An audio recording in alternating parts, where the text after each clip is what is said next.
Everyone, আম যেহেতু আমরা লোকের সবাই সাথে শেয়ার করছি, তাইলে আমের আচার কি লিগে শেয়ার করতাম না? তো চলো দেখাই মা বানাইতেছে যে আমডি মানুষের বাড়িতে দিয়ে সেরা যে আমডি আমরা বাড়িতে আসলো, আর আমরা কিছু আম বাজারও দিয়ে দিছি। তো যাই হোক, এই আমডি যে আমডি ঘরের লেগে রাখা হয়েছিল, এই আমডি দিয়ে মা বানাইতেছে আচার। তো চলো দেখাই মা কিভাবে আচারটা বানাইতেছে। মা আমারে কইছে যে যেহেতু আমি দুপুরবেলা দোকানে আসলাম, তো মা আচারটা কিছুটা একদম সিদ্ধ টিদ্ধ করে সবকিছু রেডি করে রাখছিল, আর এখন শুধু মশলাটা দিব আর আচারটা ভালো করে জাল দিব, যেহেতু আচারটা মানে জালের উপরেই খুব ভালো টেস্ট হয়। তো চলেন আমি যাই রান্না করে গিয়ে সেটা দেখাইতেছি আচারটা মা কিভাবে বানাইতেছে। যদিও মোটামুটি আচার কিভাবে বানাই এটা সবাই জানে, বাট আমরা বাড়িতে কি প্রসেসে আচারটা বানানি হইতেছে এটা চলেন আপনারা সব বাইরে দেখাম। চলেন রান্না করে, আর এদিক দিয়ে মা আচার বানাই বয় লাইছে, এদিক দিয়ে মা আচার বানাই লাইতেছে। মা কিতা কিতা দেওয়ার বাকি রাখছো, আর তুমি সব কিছু বানাই লাইছো। রান্না করে আইসি আর মাস্টার শেফ না হইলে হইব, এই লেগে আমি নিজে নিজে লাইরা টেরা দেখতেছি আচারটা।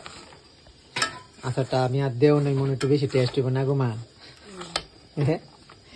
মা তুমি কিছু কইতা না?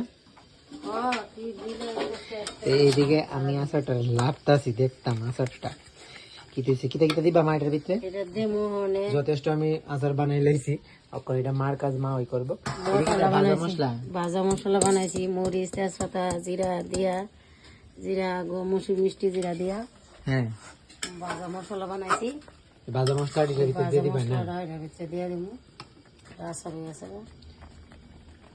আমি তো চাইছিলাম মা এটা আছে না জেলি টাইপের আচারটাও, তারপরে বদি যেমনি জেলি টাইপের আচারটা বানাইছে, এমনি বানাইছি এটা রোদ দিয়ে। কিন্তু তাই নে বদিটা দিয়ে একদম ট্রান্সপারেন্ট হইছে, তোমারটা দিয়ে ট্রান্সপারেন্ট হইছে না। আমি কি তাকে ট্রান্সপারেন্ট মানে মানে একদম জলের মতন, তাহলে আমি করতাম। তোমারটা তো জলের মতন হইছে না। এতলা মশলা দিবা কেমন জানি হইছে মা, বেশি মিষ্টি মিষ্টি দিছো নি? এদিকে তো ভাত বয়স, ভাতের তো ফেনা ফেলে দিতেছে। খাওয়া দেখি কেমন হয়েছে। গরম আচারটা খাইলে মুখ পেয়ে যাবো সেই দিনের তেঁতুলের আচারের মতন। হ আমরা ভাই তেঁতুলের আচারও বানাইছি, কোন দিন জানি মা বড়ুর আচারও বানাই লাইছে, আমি কইতারি না। যাই হোক মা আমার পরে কইছে, আর আমি ওই দিন ডিব্বার মধ্যে দেখছি বড়ির আচারটা আছে। তো আমের আচারটা বানানো হইতেছে, আমের আচারটা মানে বানাইলেই শেষ না অক্ষণে। এটা এরপরে কি পদ্ধতিতে রাখবা? থালো নামাইতেছে, আচ্ছা যাই হোক, মানে থালো নামাইতেছো মানে এটা রোদে দিতে লাগবো। আচারটারে মা রোদও দিব, রোদে দিয়ে সেটা মানে একটু শুকাইব। এর আগের মানে আমার আম সত্য দিয়েছিলে, এবার ফাঁক নাম পড়লে আম সত্য দেওয়া হইব। যদি আমরা বাড়ির যদি থাকি কোনো কারণে যদি আম পাই তৈলে নয়তো না।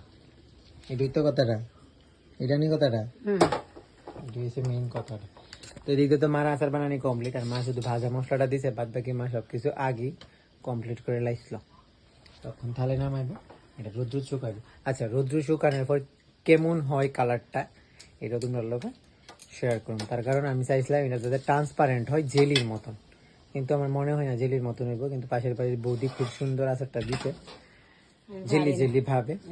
মা কয় মা পারে না, আমরা মা সব পারি যতটুকু হয়েছে। তো কার কার বাড়িতে এমন আম পড়ছে ওই দিনের তুফানে, আর কে কেমন আচার বানানি হয়েছে নি, বা আমরি কিতা করছো, নিশ্চয়ই ভর্তা ফর্তা গাছ। আমি অনেকের ভর্তা স্টোরি স্ট্যাটাস দেখছি আমার হোয়াটসঅ্যাপে।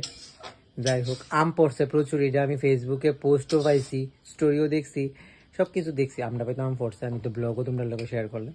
তো যাই হোক ওখানে এই পদ্ধতিতে আমরা পাইতে আচার বানানো হইতেছে 2 থাল। এদিকে দেখো একটা, এদিকে একটা, এদিকে শুকানোর পদ্ধতিতে শুকানোর পরে কালারটা কেমন এটা তোমরা লোকে শেয়ার করো।